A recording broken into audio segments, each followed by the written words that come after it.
Chunk 1. Bienvenido al canal Celebrity Legacy de EU.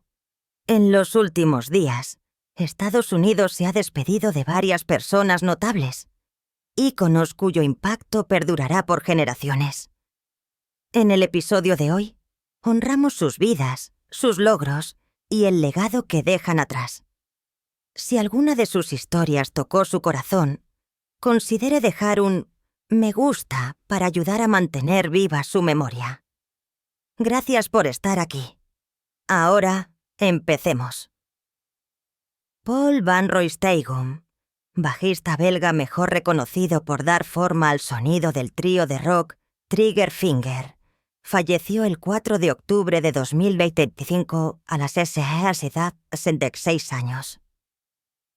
Nacido en Bélgica en 1989, Van Rooijdegem, conocido cariñosamente como Monsieur Paul, dedicó más de 4 décadas a la música.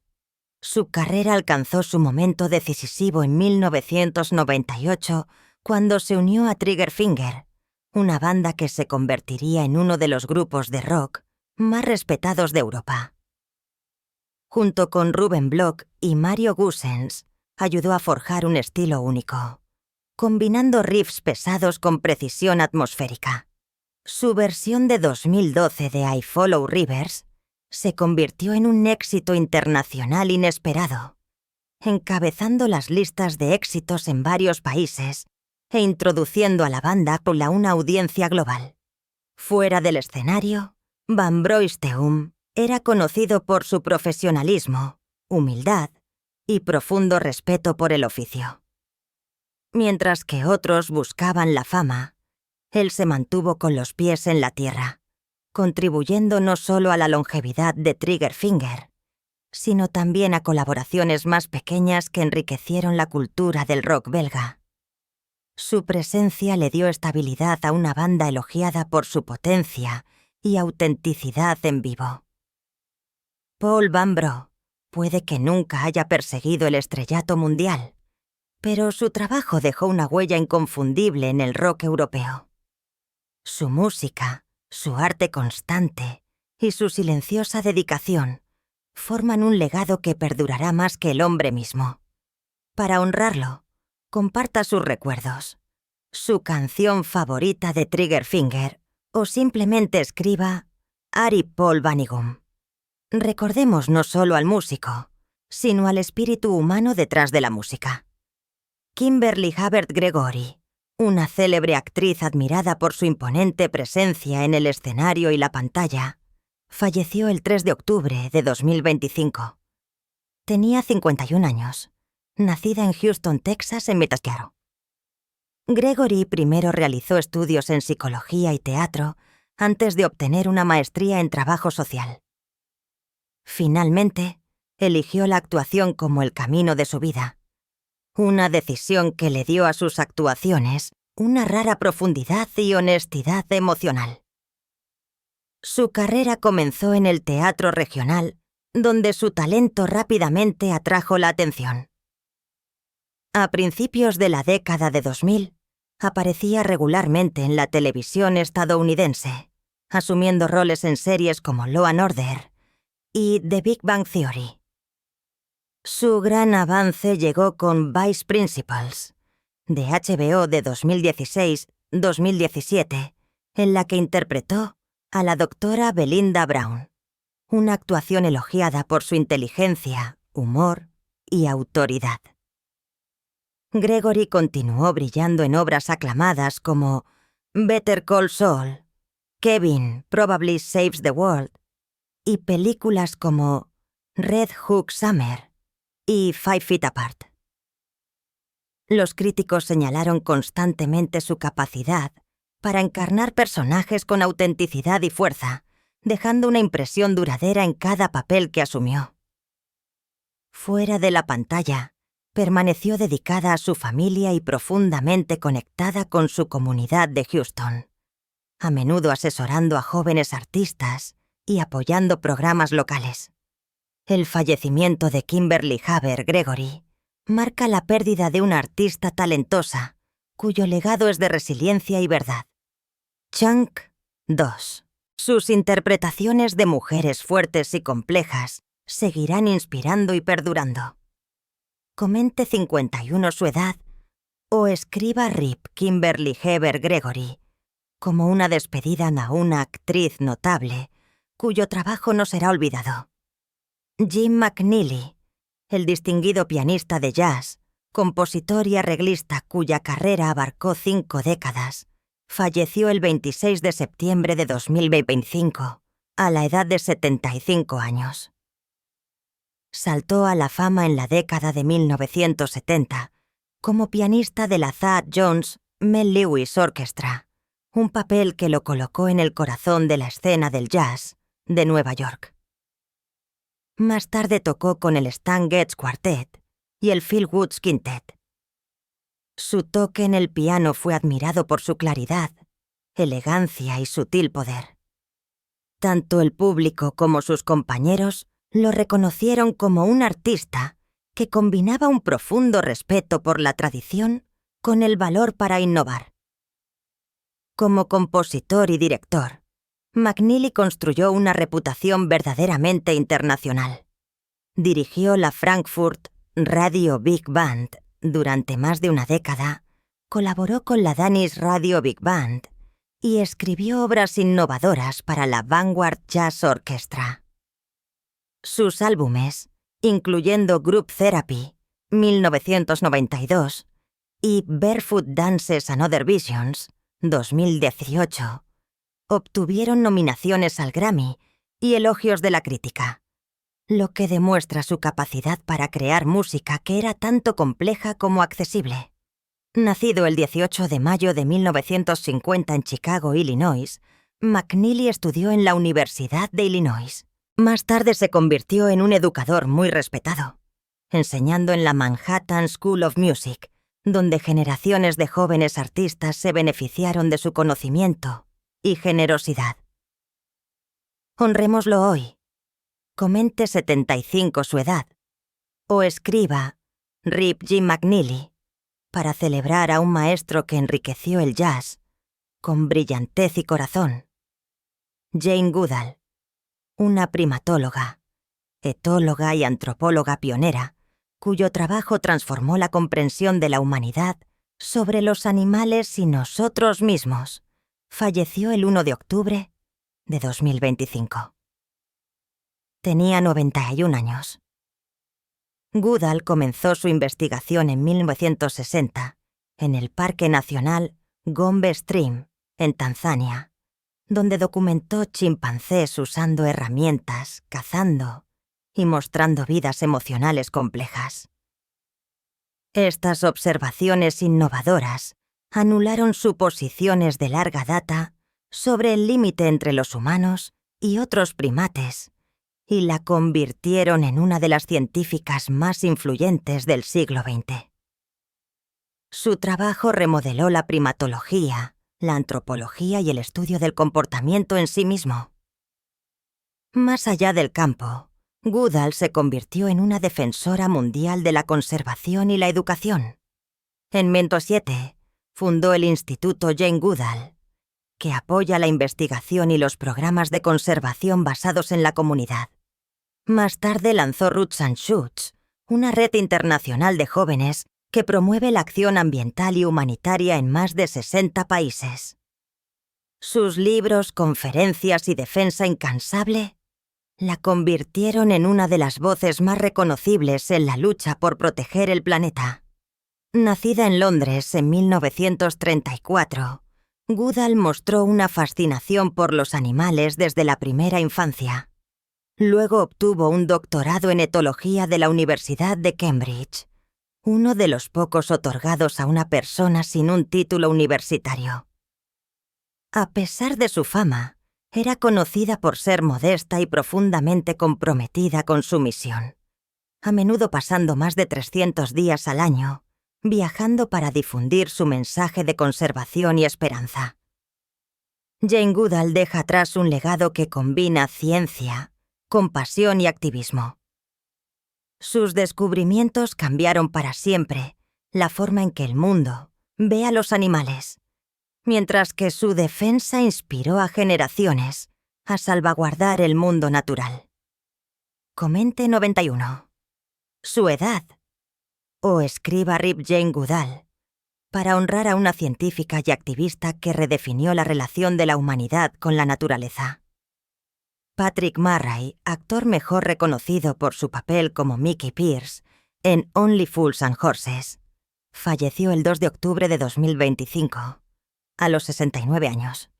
Chunk 3. Nacido en 1956 en Londres, Murray comenzó a trabajar en cine y televisión a finales de la década de 1970. Apareció en Scam, 1979, un drama carcelario de vanguardia, y en Cuadrofenia, 1979, una película de culto sobre la cultura mod de Londres. Estos papeles destacaron su capacidad para adaptarse a material serio. Pero su verdadero avance llegó en la comedia. En 1981 fue elegido como Mickey Pearce en Only Fools and Horses. Conocido por su sonrisa pícara, su humor callejero y su constante ajetreo, Mickey se convirtió en uno de los personajes secundarios más reconocibles del programa. La comedia de situación se emitió durante años, produciendo episodios icónicos que siguen siendo un elemento fijo de la televisión británica. El papel de Murray, aunque no era central, era vital para la textura del programa. Sus intercambios con Rodney y su descarada sobreconfianza se convirtieron en bromas recurrentes que los espectadores esperaban con ansias. Murray pudo convertir un tiempo de pantalla limitado en impresiones duraderas, demostrando el valor de los actores de personajes en series de larga duración. Cuando concluyó la serie, Murray dejó atrás la actuación, pero permaneció vinculado a la comedia de situación a través de retrospectivas, programas de aniversario y convenciones. Más tarde en la vida fue abierto sobre sus problemas de salud, admirado por su honestidad y resiliencia al enfrentarlos. Patrick Murray deja atrás un legado definido por el humor, la resiliencia y un solo papel que lo hizo inolvidable. Escriba Rip Patrick Murray o comparta un recuerdo de Only Fools and Horses para mantener vivo su legado. Comente 69. Su edad para honrar su memoria. Assata Shakur, destacada activista política y exmiembro del partido Pantera Negra, falleció el 25 de septiembre de 2025 a la edad de 78 años. Nacida como Joan Deborah Byron, el 16 de julio de 1947 en la ciudad de Nueva York, se involucró activamente en el movimiento de liberación negra a finales de la década de 1960. Su participación con el Partido Pantera Negra y más tarde con el Ejército de Liberación Negra la colocó en el centro de uno de los capítulos más turbulentos de la historia de los derechos civiles estadounidenses.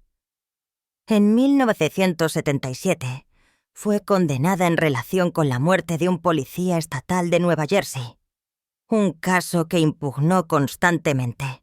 2 años más tarde, escapó de prisión y finalmente recibió asilo en Cuba en 1984, donde continuó pronunciándose sobre la desigualdad racial, la represión política y los desafíos que enfrentan las comunidades marginadas.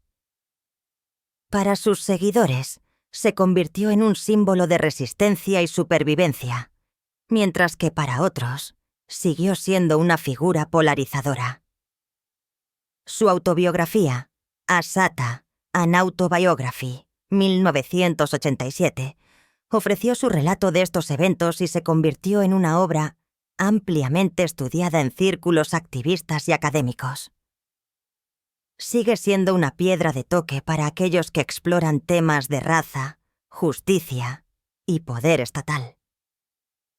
Tomémonos un momento para reflexionar. Comente 78. Su edad, o escriba Rip Assata Shakur, para reconocer a una mujer cuya vida y palabras continúan provocando debate e inspirando el pensamiento. Claudia Cardinale, una de las actrices más icónicas de su generación, que llevó el cine italiano e internacional a alturas deslumbrantes, ha fallecido el 23 de septiembre de 2025 a la edad de 87 años. Nacida en Túnez en 1937, en una familia siciliana, Cardinale captó por primera vez la atención del público a finales de la década de 1950 y pronto se convirtió en una de las estrellas más radiantes de Italia. Ganó un amplio reconocimiento en Rocco y sus hermanos, 1960, y El Gattopardo, 1963, de Luchino Visconti, donde su talento y belleza iluminaron la pantalla. A mediados de la década de 1960, su éxito se extendió por todo el mundo, con papeles memorables en La Pantera Rosa, 1963, y Érase una vez en el oeste, Cayocho, de Sergio Leone, interpretaciones que aseguraron su lugar entre los grandes del cine.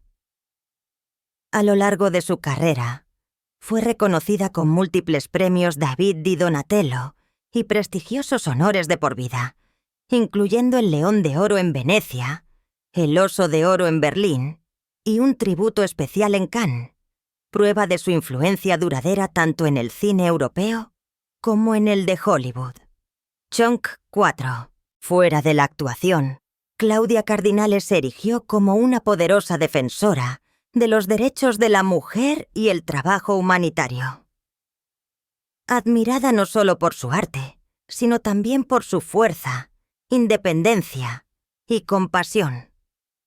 Sus películas, premios y dedicación de por vida al arte y la justicia aseguran que su legado nunca se desvanecerá. Deje un comentario con 87. Su edad. O escriba: RIP Claudia Cardinale, en memoria de una mujer cuyo espíritu y talento tocaron a generaciones en todo el mundo. Viv Prince, el primer baterista de The Pretty Things, y una personalidad llamativa en el rock británico de la década de Miosta, falleció el 11 de septiembre de 2025, a la edad de 81 años. Prince nació en 1944 y comenzó con pequeños grupos locales antes de tener su gran oportunidad en 1964. Su estilo de batería ardiente fue una combinación perfecta para The Pretty Things, una banda que prosperó con energía cruda y rebelión. Tocó en sus álbumes de debut y segundo año, The Pretty Things y Get the Picture, discos que se convirtieron en piedra de toque del movimiento británico de R&B y llevaron a la banda mucho más allá del Reino Unido. Prince se hizo conocido no solo por su forma de tocar, sino también por su comportamiento impredecible tanto dentro como fuera del escenario. Sus payasadas llamaron la sana atención, pero también crearon tensiones que llevaron a su salida después de solo unos pocos años. Aún así, su forma de tocar la batería siguió siendo una parte clave del período de avance del grupo, y más tarde continuó tocando con otros actos en el circuito musical británico. En su vida posterior, vivió más tranquilamente, pero sus compañeros músicos y fanáticos lo recordaron como un talento salvaje y completamente original. Su carrera es un ejemplo de cómo la personalidad y la actuación pueden fusionarse para crear una impresión duradera. Únase para rendir homenaje a un músico que encarnó el espíritu crudo de la era británica del R&B. Comente 81. Su edad. O escriba RIP Viv Prince para celebrar la vida y el legado de un baterista que trajo fuego al escenario. Belva Davis, recordada por muchos como una voz de confianza en la televisión y una pionera que rompió barreras en las noticias de transmisión, falleció el 24 de septiembre de 2025 a la edad de 92 años. Durante más de 40 años, Davis se erigió como una voz constante en el periodismo estadounidense. Fue la primera mujer afroamericana en presentar un noticiero de televisión en el oeste de los Estados Unidos, un logro que la colocó en el centro de la historia. Cubrió historias que definieron a una generación: el movimiento por los derechos civiles, el conflicto de Vietnam y las tragedias nacionales que siguieron a los asesinatos de líderes prominentes. Su autoridad tranquila la convirtió en una figura familiar y respetada en millones de hogares. Fue presentadora de Capix TV y KQED, presentando This Week in Northern California, y se ganó una reputación por sus entrevistas reflexivas y profundas. Antes de la televisión, comenzó en la radio en Cady y Kesan, donde dio voz a comunidades subrepresentadas. Nacida en 1932 en Luisiana y criada en Oakland, pasó de circunstancias modestas al reconocimiento nacional, rompiendo barreras que antes parecían insuperables. Davis se retiró en 2012 y escribió Never in My Wildest Dreams, unas memorias sinceras de resiliencia y progreso. Para celebrar el camino que abrió para generaciones de periodistas, deje un comentario con 92, su edad, o simplemente diga R.P. Belva Davis, en memoria de su legado. Thomas Perry, el autor ganador del premio Edgar y escritor de televisión, cuyas novelas definieron un nuevo estándar de suspense, falleció el 15 de septiembre de 2025. Tenía 77 años. Perry comenzó su carrera en la televisión, contribuyendo a Simon & Simon, 21 Jump Street y Star Trek: The Next Generation, antes de pasar por completo a la ficción. Su novela de debut, The Butcher's Boy, 1982, ganó elogios inmediatos y sigue siendo un hito en la ficción criminal. A lo largo de las décadas, publicó más de 25 novelas, equilibrando tramas ingeniosas con personajes humanos complejos. Chung 5. Entre sus obras más celebradas se encuentra la serie Jane Whitefield, elogiada por su originalidad y profundidad, ya que sigue a una mujer que ayuda a otros a escapar del peligro, creando nuevas identidades. Los thrillers independientes de Perry, incluyendo Metzger's Dog y The Old Man, reforzaron su reputación como un maestro del diseño narrativo. The Old Man más tarde encontró una nueva vida en la televisión, adaptada a una serie liderada por Jeff Bridges. Nacido en Tonawanda, Nueva York, en 1948, Perry mantuvo una dedicación de por vida a la escritura. Aunque evitaba el protagonismo, inspiró a sus colegas con su humildad y su aliento al talento emergente. Thomas Perry deja atrás un cuerpo de trabajo que sigue siendo esencial para el género del thriller. Inteligente, lleno de suspense y perdurable. Comente 77. Su edad. O simplemente escriba Rippy Thomas Perry, para rendir homenaje a un narrador cuya obra seguirá resonando durante años. Morgan Freeman, el alma inmortal de Hollywood. Durante más de 6 décadas, su presencia ha sido sinónimo de resiliencia, dignidad y verdad. Desde los áridos campos de Mississippi hasta el brillante escenario de los premios de la Academia, su viaje es una prueba viviente de que la grandeza nunca está limitada por los comienzos, que el destino debe ceder ante la perseverancia y que el espíritu humano puede superar cualquier obstáculo. Escuchar su nombre es despertar el eco de una voz que ha sido un punto de apoyo para generaciones. Una historia que guía al público a través de la desesperación, a través de la redención y hacia la esperanza. Su cadencia tranquila es la banda sonora de la resiliencia. Su presencia en pantalla transforma papeles ordinarios en meditaciones atemporales sobre lo que significa ser humano. Pero detrás de su imponente monumento de gloria se esconde una historia más frágil, marcada por sombras que el mundo rara vez ve. 2 matrimonios se derrumbaron en tormentas violentas, dejando heridas de traición y alienación. Un trágico accidente automovilístico casi le quitó la vida y le dejó cicatrices que nunca se curaron por completo. Las acusaciones públicas se aferraron a su nombre, poniendo a prueba la fuerza de una reputación construida sobre décadas de arte. Los fracasos empresariales y los dolorosos errores profesionales le recordaron que incluso las leyendas tropiezan. A los 88 años, todavía se mantiene erguido, pero quedan preguntas tácitas. ¿Qué cicatrices aún perduran en silencio? ¿Y qué tristezas susurran en sus noches tranquilas? Antes de seguir adelante, tómese un momento para dejar un «me gusta» como un gesto de gratitud al hombre cuya voz calmó nuestros corazones cuando las tormentas amenazaron con abrumarnos, porque es difícil imaginar que el hombre que un día se convertiría en la voz del mundo comenzó su vida hambriento, silencioso y ausente. Un niño que sufrió mucho antes de que se le permitiera soñar. Morgan Freeman nació el 1 de junio de 1937 en Memphis, Tennessee, el menor de 5 hijos de Edna y Morgan Porterfield Freeman.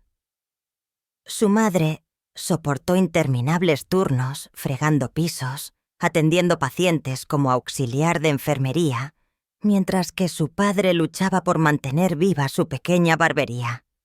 Sus salarios apenas alcanzaban para cubrir el alquiler, y mucho menos para llenar los platos de 5 niños hambrientos. La pobreza no era una condición pasajera en el hogar de los Freeman. Chunk 6 era el aire que respiraban, la sombra que se extendía sobre cada noche. Morgan confesaría más tarde recuerdos de noches en las que el alambre gruñía más fuerte que su estómago, cuando el sueño llegaba solo después de luchar contra el dolor del vacío. Para él, la comida nunca fue segura. La seguridad siempre fue frágil, y la vida no hizo promesas. Cuando el trabajo llevó a sus padres hacia el norte a Chicago, en busca de oportunidades, Morgan se quedó atrás en Charleston, Mississippi, criado por su abuela en una casa de madera crujiente. Esa casa, con su porche doblándose bajo el calor del sur, era tanto un refugio como una prisión. Se sentaba solo en sus escalones escuchando coros de iglesias distantes, preguntándose por qué sus padres se habían ido y por qué el mundo se sentía tan frío. Una maleta destrozada se convirtió en su compañera más verdadera. A medida que la familia iba y venía, Mississippi, Indiana, Illinois, luego de vuelta. Nunca el tiempo suficiente en un lugar para pertenecer. Nunca lo suficientemente seguro para llamar a ninguna ciudad hogar. Con cada mudanza llegaba un nuevo patio escolar, nuevas escaleras, nuevos susurros, y cada vez él era el forastero, el niño que tenía menos, el niño que había sido abandonado. Freeman admitiría más tarde con la claridad de quien lo había soportado. Sabía lo que significaba ser abandonado. Ese conocimiento cruel se endureció en el acero silencioso que luego definiría su presencia en la pantalla. Pero la infancia en el sur de las décadas de 1940 y 1950 trajo no solo pobreza, sino prejuicios tan implacables como el sol del verano. La segregación trazó sus líneas nítidas en cada rincón de su vida. En la escuela, la desigualdad estaba cosida en la tela de cada día. Libros de segunda mano con portadas rotas, aulas descuidadas y privadas de recursos. Y el mensaje silencioso de que los niños como él no estaban destinados a ascender. La humillación de los letreros de solo para blancos se grabó en su mente, marcándolo como inferior antes de que tuviera la oportunidad de demostrar que era más. Estas heridas fueron profundas enseñándole desde el principio la injusticia de un mundo decidido a limitarlo. Más tarde en la vida, rechazaría esos límites con convicción, declarando que su historia no podía ser contenida dentro de un solo mes, que su propia vida era testimonio de una resistencia más allá de cualquier etiqueta. Y sin embargo, dentro de ese suelo áspero, una chispa parpadeó. Un niño al que le dijeron que no podía ascender, se atrevió a soñar con mantenerse erguido.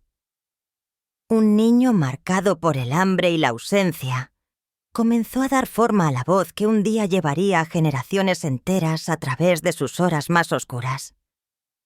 Con solo 9 años, subió a un escenario escolar por primera vez. La obra fue simple. La audiencia modesta. Los aplausos dispersos como gotas de lluvia. Pero para el niño que estaba allí, fue nada menos que una revelación. Bajo el tenue parpadeo de las luces del aula, algo se abrió paso a través de la soledad que durante mucho tiempo había ensombrecido su vida. Chong 7. Por un instante fugaz, fue visto. Por primera vez, su presencia tuvo peso. Su voz atravesó el silencio y su espíritu descubrió la prueba de que importaba. La actuación no era mera interpretación. Era supervivencia, una línea de vida frágil que le recordaba que su existencia tenía valor, que tenía algo que ofrecer al mundo. Freeman recordaría más tarde que incluso entonces, cuando era niño, se susurró a sí mismo un voto. Esto es quien soy. Esto es lo que quiero. Esa chispa frágil perduraría, guiándolo a través de años de vacío y dificultades, susurrando que incluso en los lugares más oscuros, la esperanza podía nacer. Pero la vida tenía más tormentas reservadas. En 1961, a la edad de 24 años, el padre de Morgan Freeman murió de cirrosis. Para un hijo que ya había crecido a medias en su ausencia, la muerte aún lo traspasó hasta la médula. No fue solo la pérdida de un padre, fue la confirmación brutal de la indiferencia de la vida, un recordatorio de que podía despojar más de lo que jamás dio. Freeman lo describiría más tarde como un silencio más profundo que el hambre, un eco que lo vació, confirmando la fragilidad incluso de la familia, el hambre de la infancia, la soledad del abandono, la humillación de la segregación y ahora la finalidad de la muerte de su padre.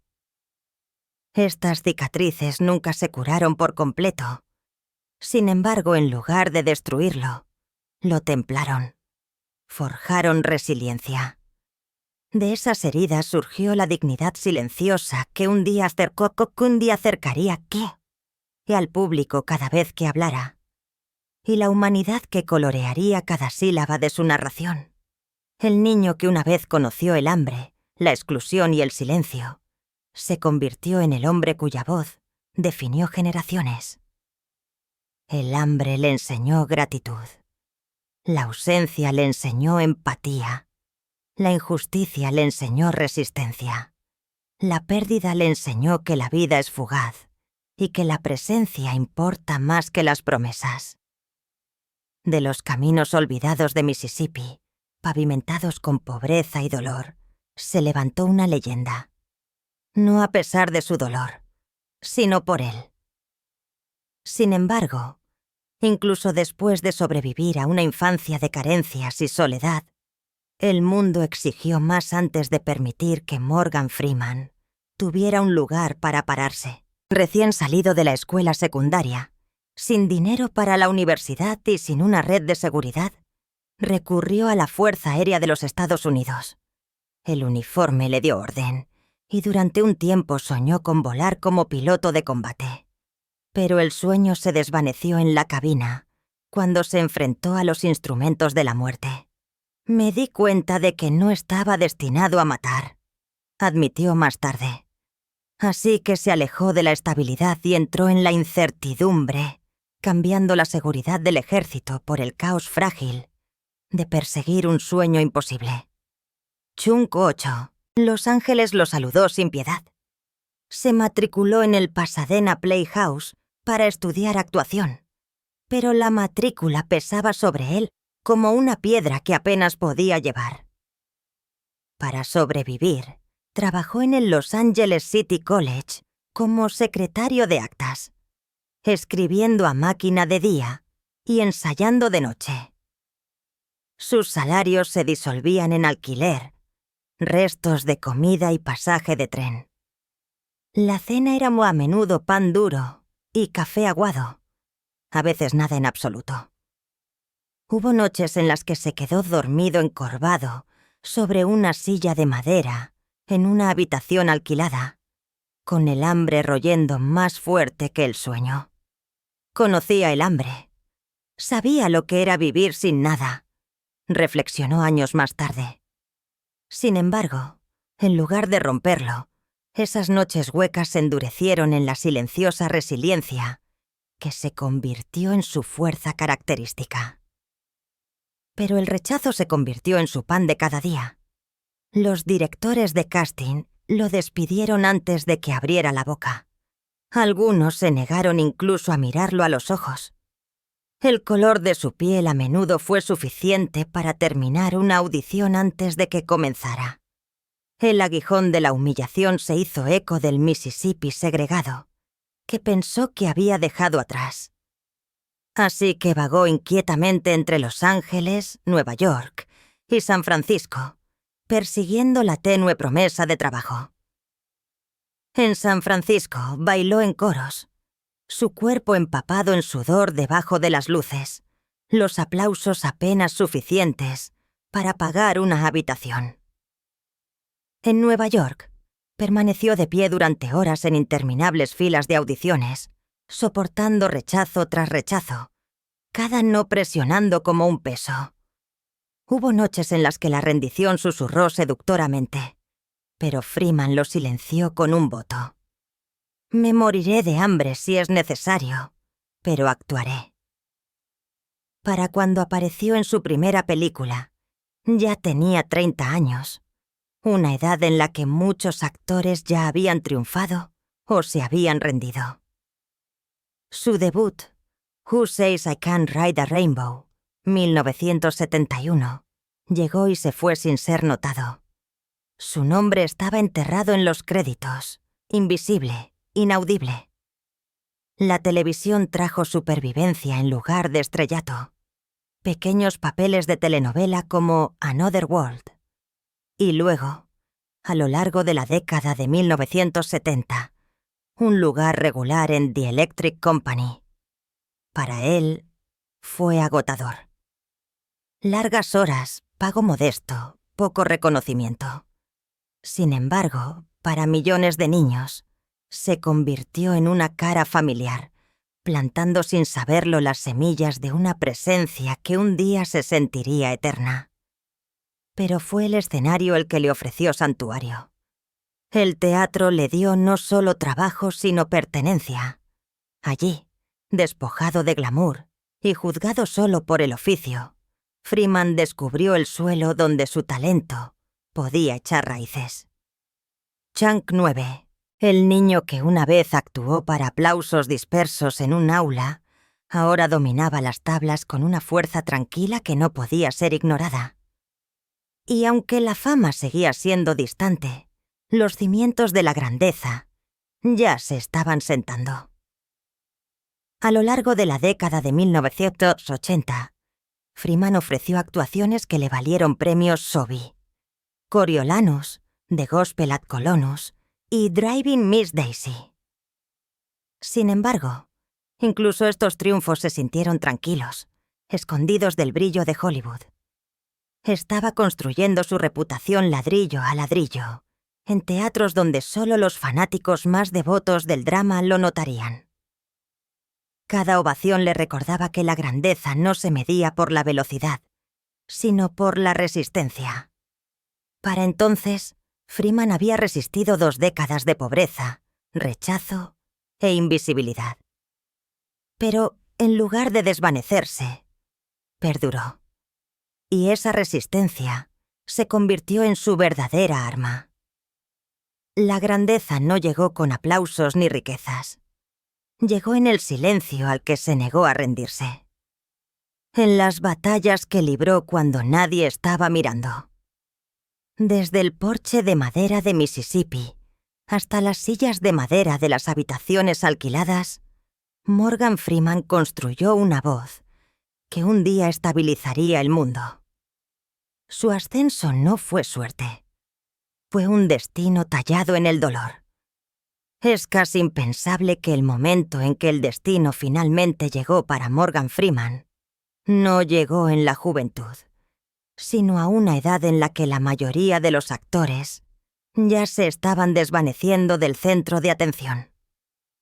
A sus 50 años, después de décadas de rechazo, audiciones olvidadas y el tipo de hambre que una vez royó su infancia, irrumpió en la pantalla con una fuerza que Hollywood no pudo ignorar. En 1987, su avance como el volátil proxeneta Fast Black en Street Smart fue más que una actuación.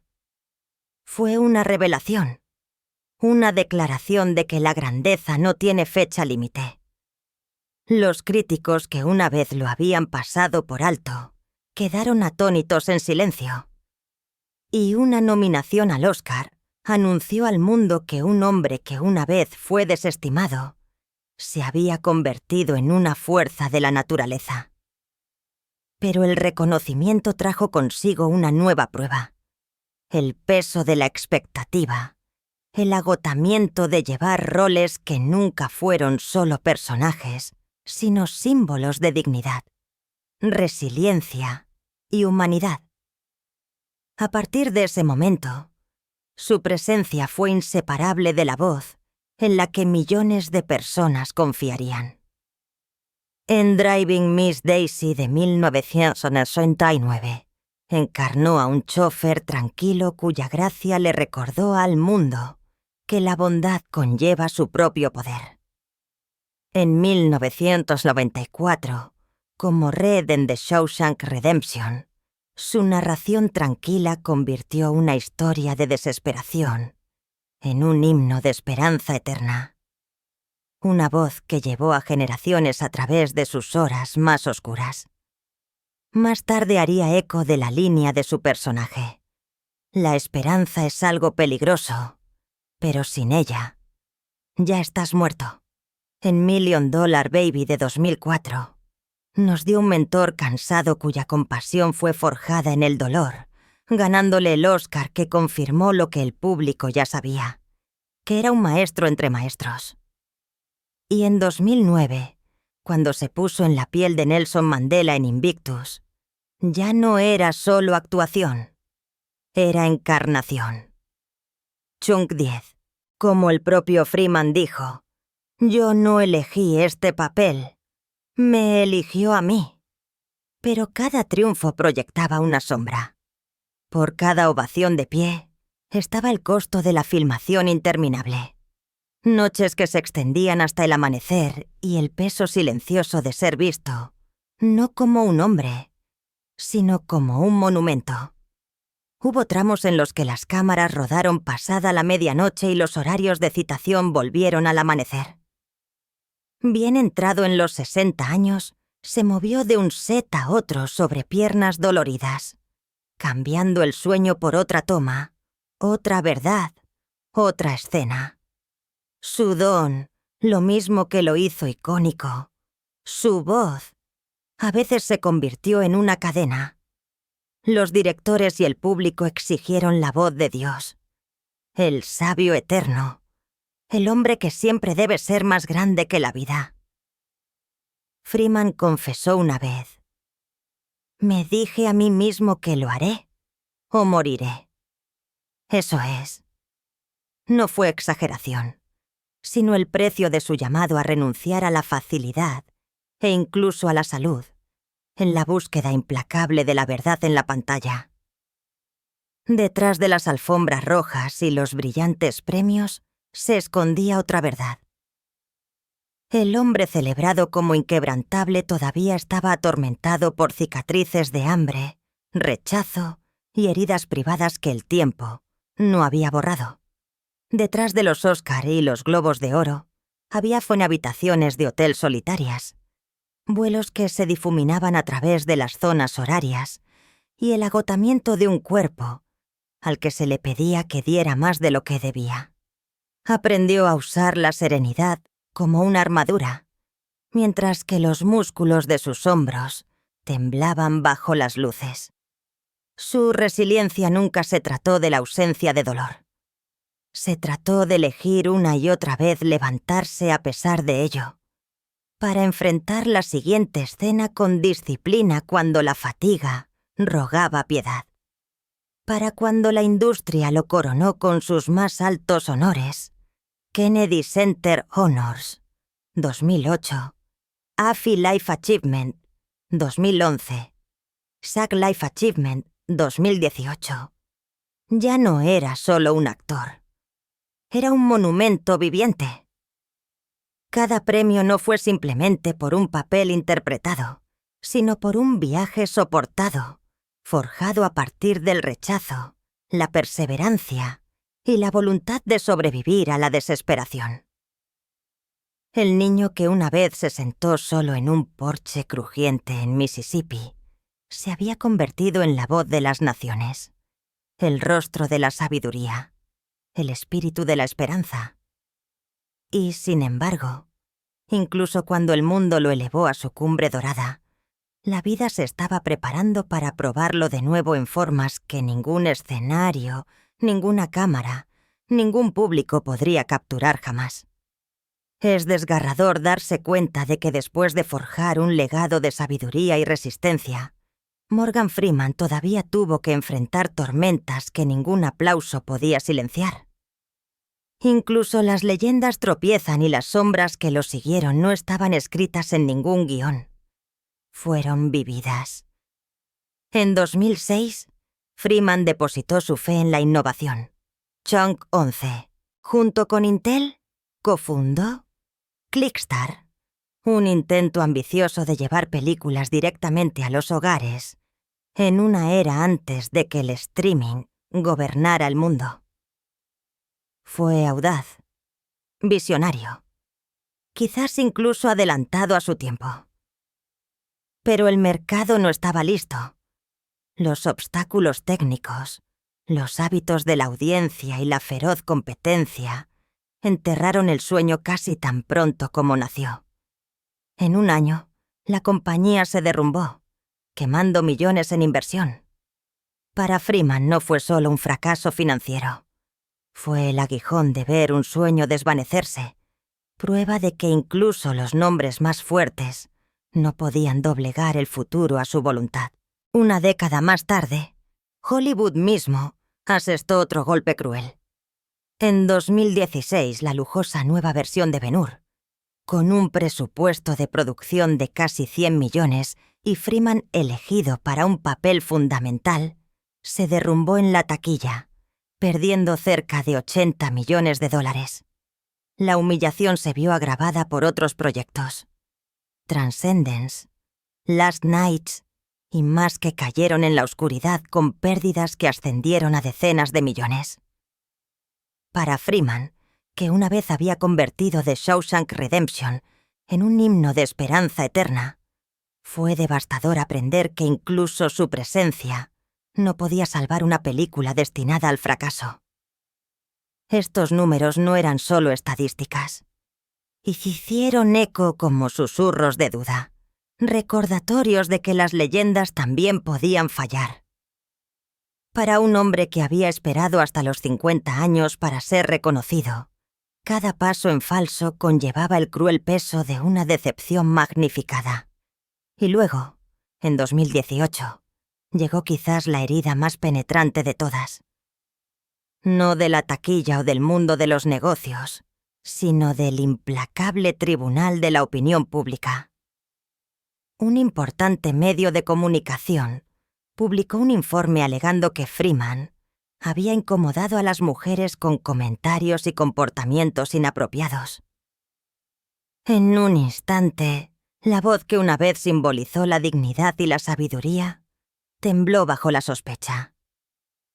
Freeman negó cualquier intención de hacer daño y dijo con tranquilo pesar: «Nunca tuve la intención de hacer que nadie se sintiera incómodo, y si lo hice, me disculpo». Sus abogados exigieron correcciones y nunca se presentaron cargos. Sin embargo, el daño a su imagen fue innegable. Para un hombre cuya carrera se había construido sobre la representación de la integridad misma, la experiencia fue devastadora. Los aplausos de décadas no pudieron ahogar los susurros de duda, y el dolor no solo estaba en los titulares. Estaba en el silencio de aquellos que una vez lo vieron como intocable. Juntos, estos momentos formaron cicatrices que fueron más silenciosas que sus mayores triunfos, pero igual de definitorias. El negocio fallido que le mostró que la visión por sí sola no era suficiente. Las películas que fracasaron, recordándole que ningún actor, por grande que sea, podía escapar del juicio voluble de Hollywood.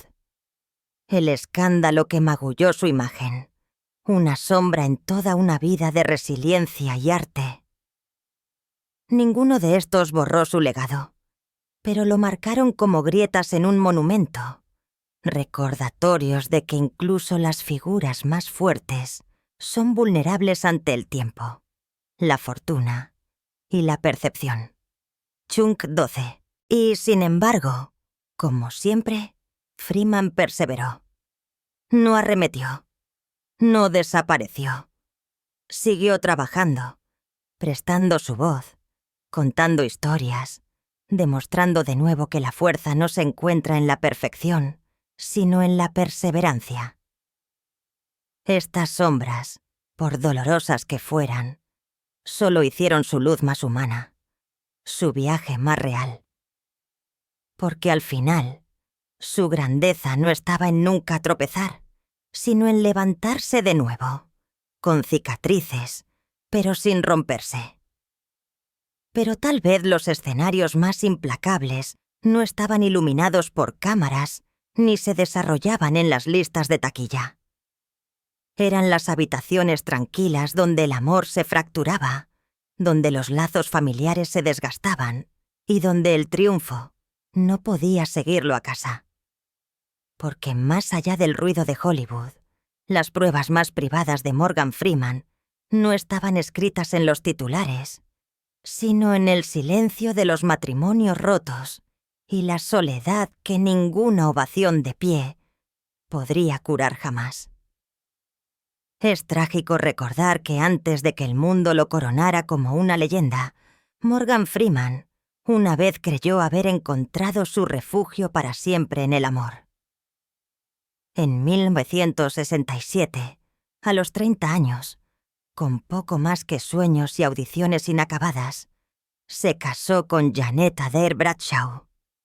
El mundo aún no conocía su nombre y su carrera estaba lejos de ser estable. Pero en ella vio una oportunidad de estabilidad, una compañera para caminar a su lado a través de las tormentas de la incertidumbre. Su hogar era modesto, sus medios limitados. Pero en esos primeros años hubo risas, esperanza y la frágil alegría de la familia. Freeman asumió el papel de padre con silenciosa devoción, criando a la hija de Janet, Dena, como suya, mientras que también cuidaba de Alonso, su hijo, de una relación anterior. No hubo hijos compartidos nacidos de su unión. Pero las paredes de esa pequeña casa todavía resonaban con las voces de los niños. Un sonido que suavizaba los bordes ásperos de sus luchas en el escenario y la pantalla. Para un hombre que había conocido el hambre y la ausencia cuando era niño, la oportunidad de construir una familia se sintió como el comienzo de la curación. Y, sin embargo, el amor por sí solo no pudo resistir el peso del mundo presionando. Sus comidas a menudo eran simples: frijoles, pan, un poco de carne cuando el dinero lo permitía. Sin embargo, incluso en la mesa, el silencio comenzó a prolongarse más que la risa. Las noches de Freeman las pasaba persiguiendo papeles, ensayando líneas bajo la tenue luz de una sola lámpara, actuando en obras que pagaban poco, pero exigían mucho. Janet llevaba sus propias cargas, viendo al hombre que amaba desaparecer noche tras noche, en ensayos y audiciones, regresando a casa exhausto, con la mente aún en otra parte. Las facturas se amontonaron en la encimera de la cocina.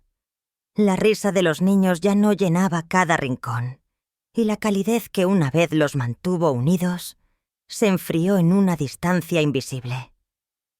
Freeman reflexionaría más tarde con tranquilo pesar. No siempre estuve allí de la manera en que un marido debería estar. El trabajo, los viajes, la búsqueda constante. Chunk 13 se interpuso entre nosotros. No fue una traición repentina lo que lo rompió, sino el lento goteo de la ausencia, la silenciosa erosión de la unión, el choque implacable entre el sueño y el deber. En 1979, después de 12 años de aferrarse, el matrimonio se derrumbó. Freeman tenía 42 años. Su carrera apenas comenzaba a encontrar tracción. Sin embargo, su vida personal yacía en ruinas. El divorcio no fue solo la pérdida de una esposa. Fue la demolición de un santuario que una vez había creído irrompible. Los niños permanecieron en su corazón, y Dana en particular quedó bajo su cuidado. Pero el hogar que había luchado por proteger se había ido. El dolor de esa ruptura dejó cicatrices que ningún premio pudo curar.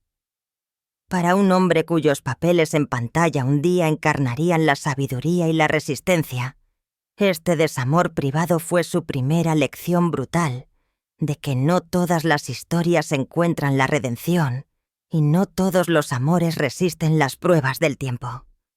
Y aún así, incluso en las cenizas de ese matrimonio roto, había una verdad que lo moldeó. El amor, descubrió, no está asegurado en sus brillantes comienzos, sino en las largas noches en que los sueños y los deberes chocan. La fama puede enmendar las reputaciones y la riqueza puede aliviar el peso de la necesidad, pero ninguno puede reparar una familia una vez fracturada. Freeman llevó esa verdad consigo en silencio a cada papel que interpretaría. El conocimiento de que la fuerza no nace de la perfección, sino de sobrevivir a lo que nos rompe. Y detrás de cada ovación de pie que más tarde sacudiría los teatros, quedó un recuerdo más inquietante que los aplausos. La imagen de un hombre que regresaba a una pequeña casa, recibido no por risas, sino por silencio. Porque aprendería que los aplausos pueden llenar los teatros, pero nunca pueden llenar el silencio de un hogar vacío. Es casi cruel recordar que justo cuando Morgan Freeman estaba encontrando su lugar entre los más brillantes de Hollywood, también creyó haber encontrado su ancla en el amor una vez más. 5 años después del colapso de su primer matrimonio, llevando tanto las cicatrices del fracaso como la frágil esperanza de comenzar de nuevo, conoció a Myrna Coley Lee en 1984. A los 47 años, se casó con ella, una célebre diseñadora de vestuario cuyo arte dio vida al escenario, pero cuyo verdadero regalo para Freeman fue la silenciosa fuerza de la compañía. No estaba deslumbrada por su creciente fama, ni intimidada por las tormentas de Hollywood. Con Myrna, encontró una compañera que parecía ofrecer la permanencia que lo había eludido. Por un tiempo, su matrimonio se parecía a la promesa de refugio que una vez había anhelado cuando era niño, un hogar donde los sueños y la devoción podían vivir uno al lado del otro.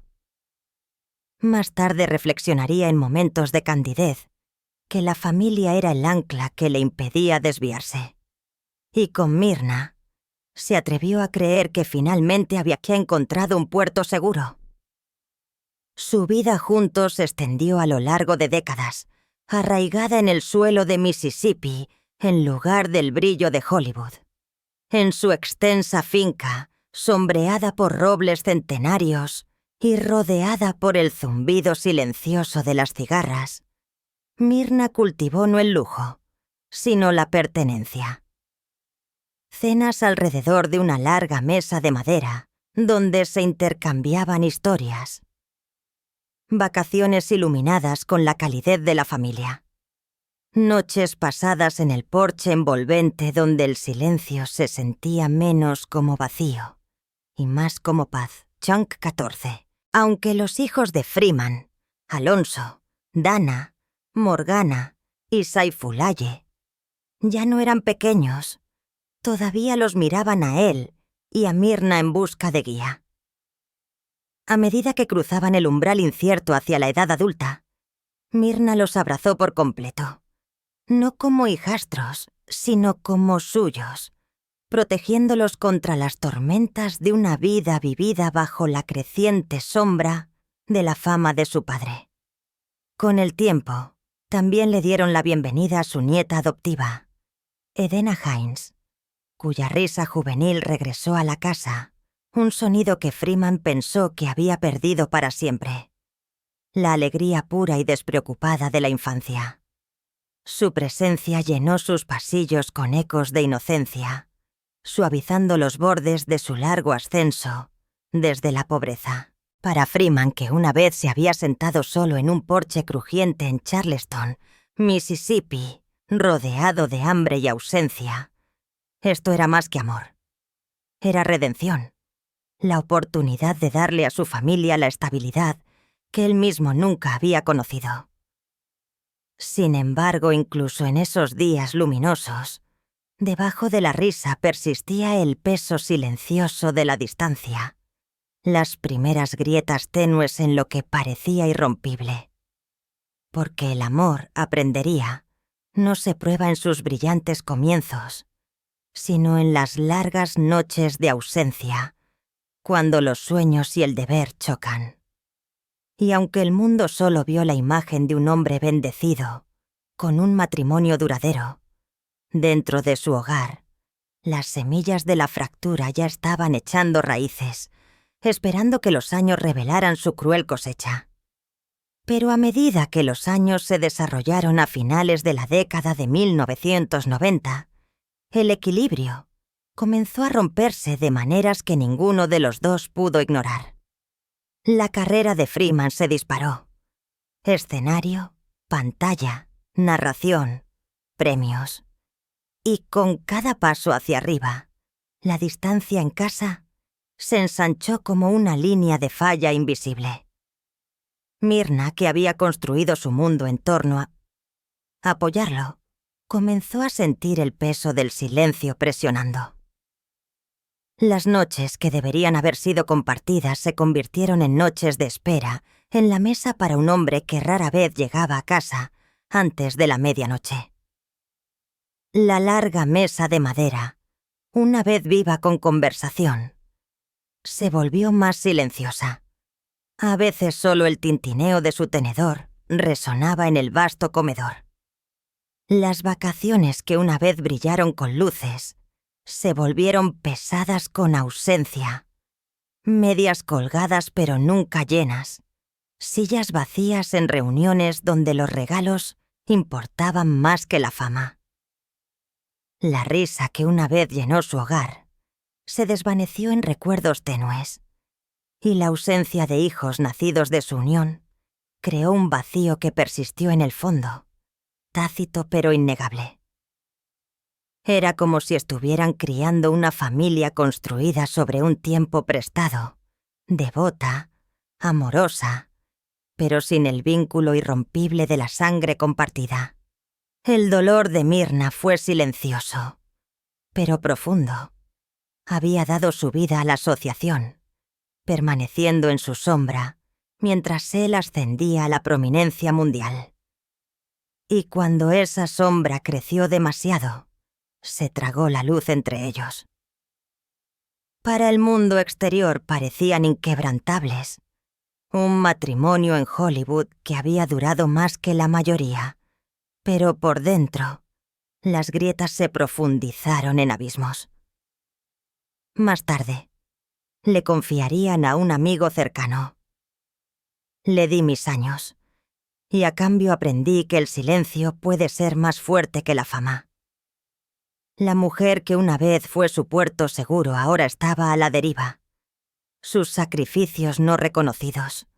Su devoción no correspondida. Chung 15. Había tejido su vida alrededor de la suya. Sin embargo, se encontró deshaciéndose hilo por hilo en una casa que una vez había prometido permanencia. Algunas heridas, descubrió, no se cierran simplemente porque se firman los papeles. Persisten, grabadas en la memoria en cada rincón del hogar que una vez habían construido juntos. Para los niños también, la separación fue devastadora. Aunque no todos eran suyos por sangre, Myrna había sido su segunda madre, su guía, su constante. Ver el colapso del matrimonio después de 26 años fue ver el hogar en el que habían confiado astillarse en pedazos. Para Edena, especialmente la nieta que habían criado como una hija, la fractura fue cruel. Había caminado por alfombras rojas a su lado, creyendo en la permanencia de la familia, solo para descubrir que incluso los lazos más fuertes pueden desmoronarse. El divorcio no simplemente dividió al esposo de la esposa, fracturó a toda una familia, dejando cicatrices que resonaron en cada niño, cada día festivo, cada recuerdo. Y la sala del tribunal en sí misma se convirtió en un escenario para una de las actuaciones más dolorosas de todas. En 2010, el divorcio fue finalizado, con titulares que proclamaban que era uno de los más costosos en la historia de Hollywood, con estimaciones que oscilaban entre los 100 y los 200 millones. Para Freeman, el hombre que había pasado del hambre a los Oscar, esta fue una devastación de otro tipo.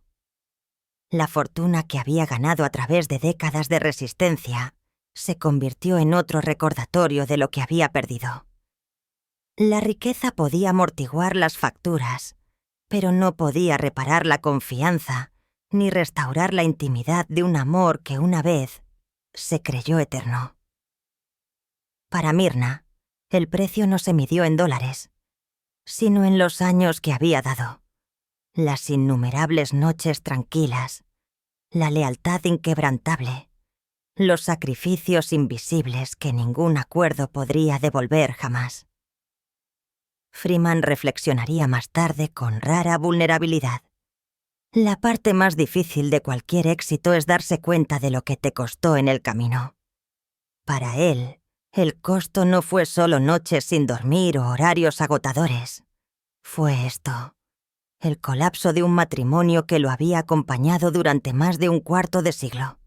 Y en ese colapso yacía un eco cruel de su propia infancia. Una vez había sido el niño abandonado en silencio, y ahora había transmitido ese silencio a sus hijos, un legado de fractura que había jurado nunca repetir.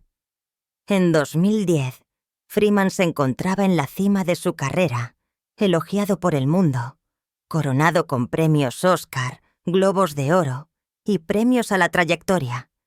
Pero en casa, las paredes de su finca de Mississippi resonaban con ausencia.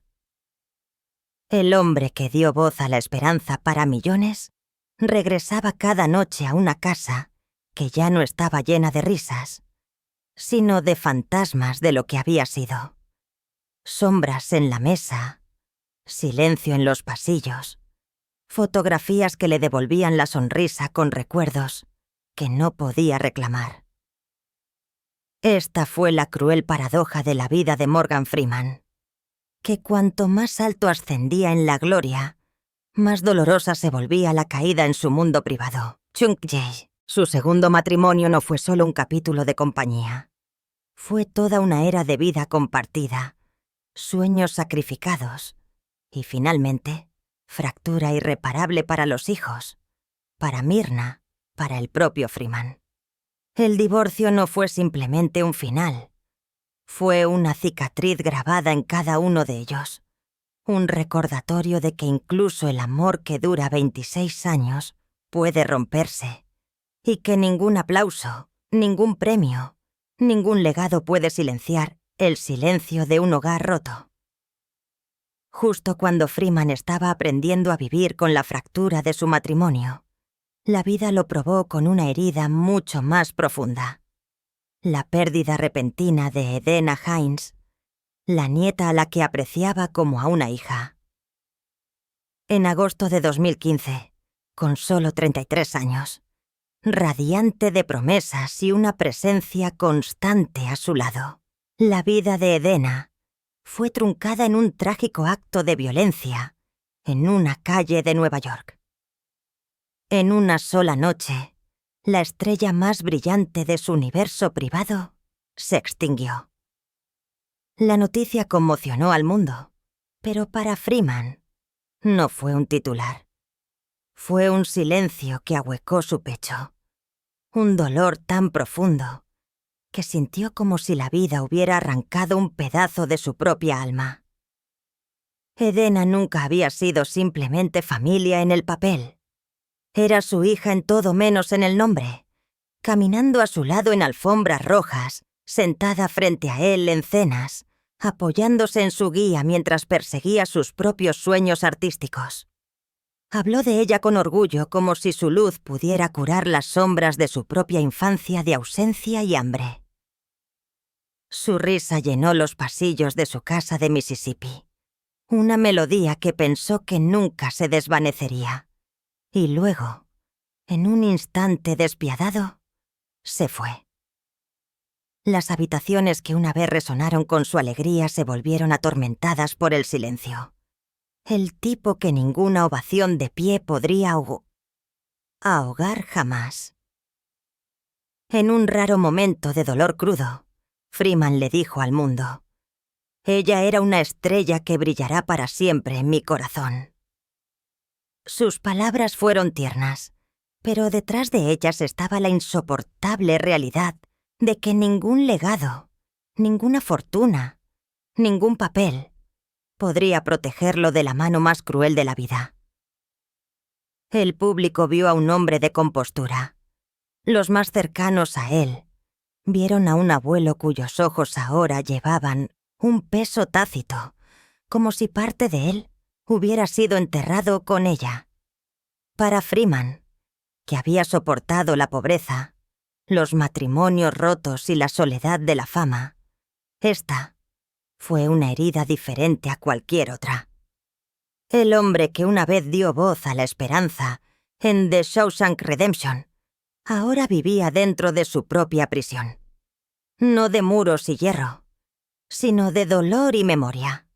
Y sin embargo, fiel a su naturaleza, llevó ese dolor con dignidad. No dejó que la desesperación lo consumiera, sino que lo transformó en una silenciosa resiliencia, un recordatorio para todos de que la medida de la fuerza no está en evitar el desamor, sino en mantenerse erguido dentro de él. Esta fue quizás la paradoja más cruel de su vida. Chunk 17. Que la voz que había reconfortado a millones no pudiera protegerlo de la destrucción de su propio corazón. Pero, al recordarla, al pronunciar su nombre y al continuar trabajando y viviendo con gracia, se aseguró de que la luz de Edena nunca se extinguiera por completo. El dolor de Morgan Freeman no se detuvo en el alma. Se grabó en su propio cuerpo, dejando cicatrices que ninguna cámara pudo capturar. Mucho antes del desamor de 2015, la vida ya lo había probado en 2008, con un golpe tan despiadado que casi terminó con todo. En una tranquila noche de Mississippi, Su automóvil se salió de la carretera cerca de Ruleville, dando vueltas y vueltas en la oscuridad. El metal gritó, el vidrio se hizo añicos, y cuando el mundo se calmó, Freeman quedó atrapado en los restos. Los equipos de emergencia lucharon para liberarlo con herramientas hidráulicas, sacándolo del acero retorcido como si rescataran a un hombre de las fauces del propio destino. Las lesiones fueron catastróficas. Su brazo, codo y hombro izquierdos se hicieron añicos. Los nervios se desgarraron tan profundamente que los cirujanos trabajarían durante casi 4 horas para recomponerlo.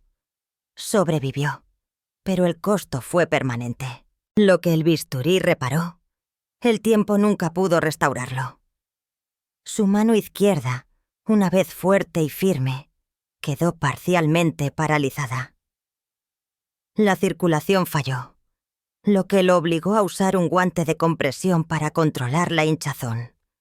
Y lo peor de todo, se instaló un tormento invisible: fibromialgia, una afección nerviosa que provocaba un dolor agudo y ardiente que nunca desaparecía por completo. No era el tipo de dolor que va y viene. Era constante, un recordatorio diario de que incluso las leyendas son de carne y hueso. Para un hombre que había pasado su vida encarnando la libertad, volando aviones, navegando océanos, montando a caballo, las secuelas fueron su propia prisión. Ya no podía pilotar su avión con facilidad.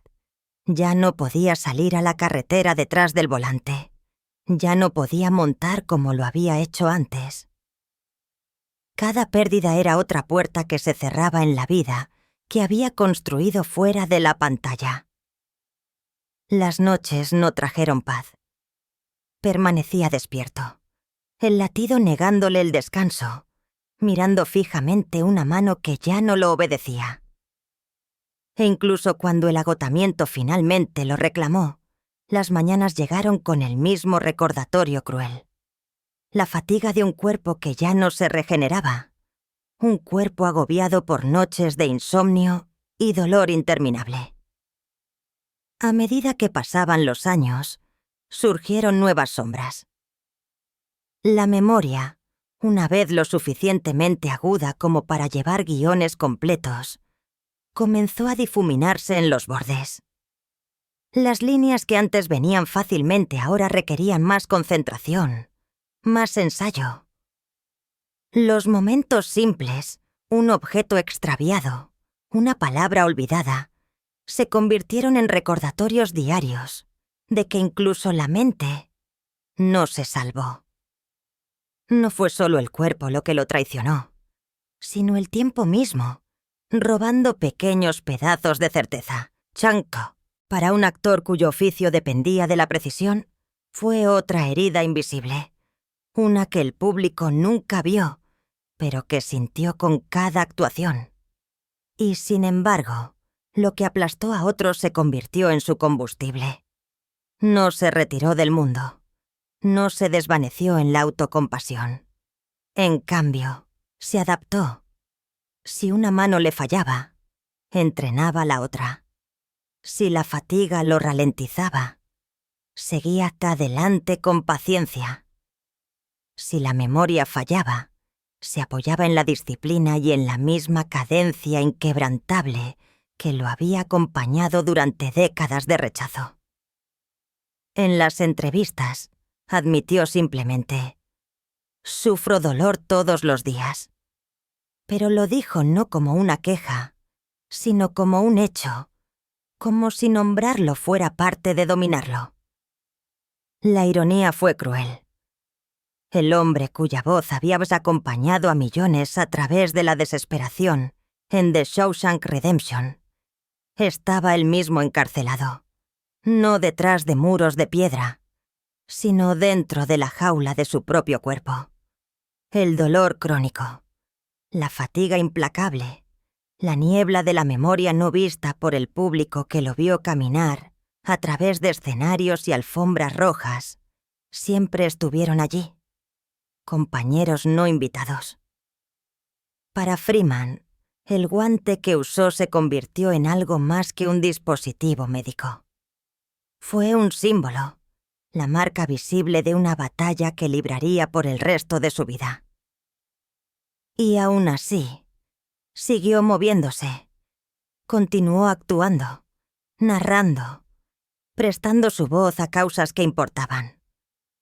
El mundo vio a un hombre intacto, pero detrás de esa resiliencia yacía la verdad de que cada paso, cada apretón de manos, cada línea recordada se ganó a través de la silenciosa resistencia al dolor. La fuerza para Freeman ya no se trataba de levantar trofeos o volar en aviones. Se trataba de mantenerse erguido mientras su cuerpo trataba de derribarlo. Este fue quizás su papel más humano de todos. No un prisionero en una película, no un presidente en la pantalla, no la voz de Dios, sino un hombre que llevaba heridas que el mundo no podía ver. Un hombre que se negaba a ser definido por sus lesiones, pero que las aceptaba como parte del precio de la supervivencia. En su sufrimiento, reveló la esencia de la resiliencia. No la ausencia de dolor, sino la decisión de seguir levantándose a través de él. El niño que una vez conoció el hambre y la oscilación Esha, en Enfield, Mississippi, era ahora el hombre que soportaba el dolor, la fatiga y la memoria, desvaneciéndose como compañeros de toda la vida. Y tal como había convertido las dificultades de la infancia en empatía, convirtió el sufrimiento físico en fuerza. Su vida ya había demostrado que la grandeza no tiene fecha límite, pero en los años posteriores a 2008, demostró algo aún mayor: que la dignidad no se encuentra en nunca caer, sino en mantenerse erguido, con cicatrices, cansado y herido, pero sin doblegarse. Chunk 19. Ahora, a la edad de 88 años, Morgan Freeman vive una vida que es a la vez majestuosa y profundamente humana. Una vida donde la gloria de Hollywood se encuentra con el silencio de los campos de Mississippi. Su fortuna, ganada durante más de medio siglo de actuación, narración y producción, se estima en más de $250 millones. Sin embargo, a diferencia de muchas estrellas cuya riqueza brilla en las mansiones de Beverly Hills, el corazón y el hogar de Freeman permanecen en Charleston, Mississippi, en 124 acres de suelo ancestral, cultivado una vez por su abuela. En el corazón de esta finca se encuentra su santuario de abejas, fundado en 2014, donde importó más de 2 docenas de colmenas y plantó campos de trébol, lavanda y magnolia para darles vida. Caminar por su tierra es ver no opulencia, sino administración. Porches envolventes construidos para mecedoras y té dulce, un estanque alimentado por manantiales que refleja el cielo del sur, senderos para caballos que serpentean bajo robles centenarios. Es a la vez refugio y legado, un santuario donde el hombre que una vez interpretó a Dios en la pantalla se convirtió en realidad en un guardián de las criaturas más pequeñas. Más allá de la granja, Freeman es dueño del Ground Zero Blues Club en Clarksdale, un santuario viviente del Delta Blues.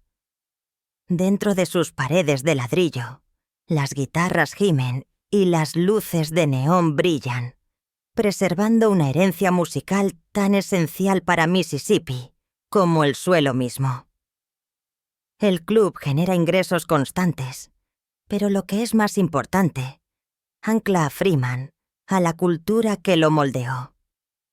También sigue siendo copropietario de Revelations Entertainment, una productora detrás de proyectos como Madame Secretary e Invictus, una silenciosa potencia que le ha valido millones en ganancias adicionales. Sus activos una vez se extendieron mucho más allá del Delta. El garaje de Freeman ha albergado una colección envidiable, una edición limitada de 2004. Chevrolet Corvette de Indy 500, cuyo profundo gruñido resonaba como el propio blues. Un Cadillac Seville, digno y discreto. Y un elegante Tesla Model S, prueba de que incluso a su edad, abrazó el futuro de la tecnología limpia.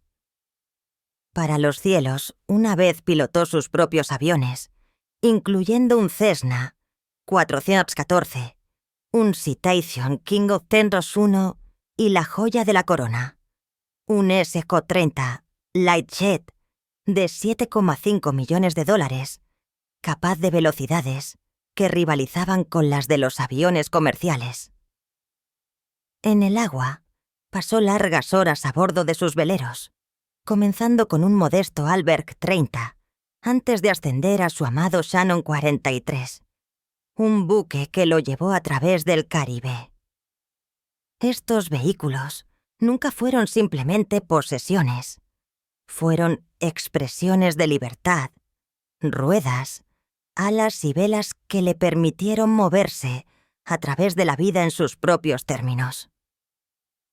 Hoy en día, algunos de esos juguetes se han ido, vendidos o dejados de lado, pero su recuerdo persiste como ecos de una vida plenamente vivida. Lo que queda es lo que más importa: la tierra, las abejas, el blues, el legado del trabajo y la silenciosa dignidad de un hombre que eligió anclar su riqueza no en torres de cristal, sino en suelo, música y memoria. En casa, sin embargo, el panorama es más tranquilo. Chunk 20. Freeman nunca se volvió a casar después de su segundo divorcio en 2010. Sus 4 hijos, Alonso, Dana, Morgana y Saifullah, son adultos.